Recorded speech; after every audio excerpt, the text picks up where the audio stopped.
Hello and welcome to Jayashree classes. I am Jayashree Mundra and I hope you all are doing well. आज हम solve करने वाले हैं question number 5 exercise 1.1 chapter 1 integers class 7 mathematics. ठीक है, सो चलो जल्दी से क्वेश्चंस को सॉल्व कर लेते हैं. ये बहुत ही ज़्यादा इजी क्वेश्चन है. सबसे पहले देख लेते हैं कि क्वेश्चन में क्या पूछा जा रहा है. Okay, so let's get started. Question में पूछा जा रहा है Mohan deposits ₹2000 in his bank account. Mohan नाम का एक लड़का है जिसने 2000 रुपये बैंक अकाउंट में डिपॉजिट किया है, मतलब जमा किया है. ठीक है, एंड विथड्रॉज ₹1642 फ्रॉम इट. विथड्रॉज मीन्स निकाला है. ठीक है, बैंक अकाउंट में डिपॉजिट किया यानी कि 2000 रुपये जमा किए हैं और 1642 दैट इज़ 1642 रुपीज़ जो है बैंक से निकाला है. विड्रॉवल मतलब बैंक से वापस लिया है.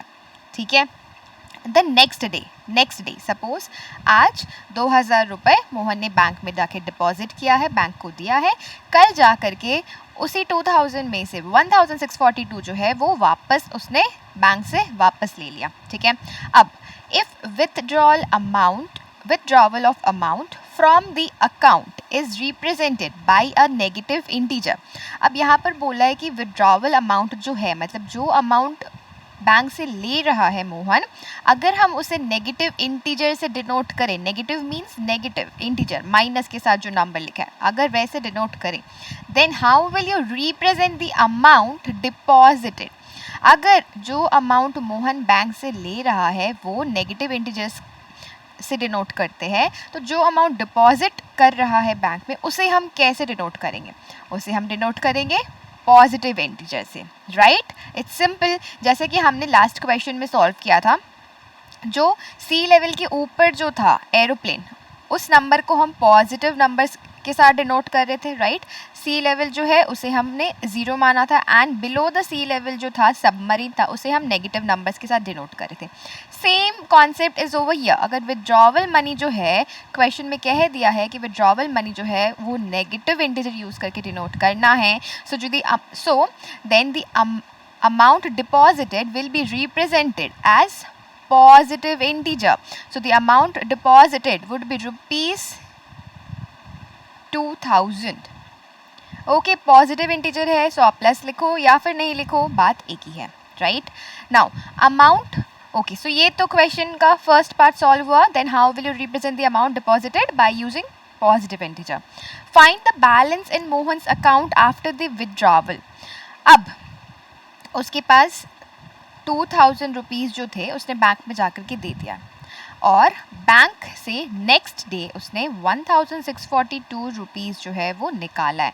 सो जब ये 1642 रुपीज़ उसने निकाल लिया बैंक से, तब बैंक में जो है कितना रुपए बचेगा? क्वेश्चन में यही पूछा गया, find the balance. Balance means remaining amount. For an example, अगर आपके पास 20 रुपीज़ है, ठीक है, उसमें से 5 रुपीज़ आपने अपने फ्रेंड को दे दिया, तो आपके पास कितना रुपए बचेगा? आपके पास बचेगा 15 रुपीज़. करेक्ट. सो ये जो 15 है वो आप कहाँ से ला रहे हो? सब्ट्रैक्ट कर रहे हो. You are subtracting 5 from 15. Right, let me just repeat this question once again. 20 rupees आपके पास है, उसमें से 5 रुपीज़ आपने अपने फ्रेंड को दे दिया, सो आपके पास 15 रुपीज़ बच रहा है. एंड ये कैसे आ रहा है? सब्ट्रैक्ट करके. Simple logic. उसी तरह से 2000 रुपये बैंक में मोहन ने जमा किया है, नेक्स्ट डे 1642 रुपीज़ निकाल लिया है. ठीक है, so amount withdrawn will be ₹1642. Right, so ये हो गया amount withdrawn. Now balance in Mohan's account after the withdrawal would be, हमें सब्ट्रैक्ट करना है. So we will subtract 1642 from 2000. Right, 2000 minus 1642. Right, rupees है ये, सो हम रुपीज़ इस तरह से लिख देते हैं. अब when we subtract it what we will get? Simple subtraction. So over here 0 is there, so we will take carry over. So 10 minus 2 would be 8. यहाँ हो जाएगा 9. 9 minus 4 is 5. यहाँ भी हो जाएगा 9. So 9 minus 6 is 3 and then 1 minus 1 is 0. Okay, so we get 358. So it will be ₹358. Right, so we can say that find the balance. Okay, so the balance in Mohan's account after the withdrawal will be ₹358. Okay, write this down as well. Okay, hence our answer would be the balance in Mohan's account Mohan's account after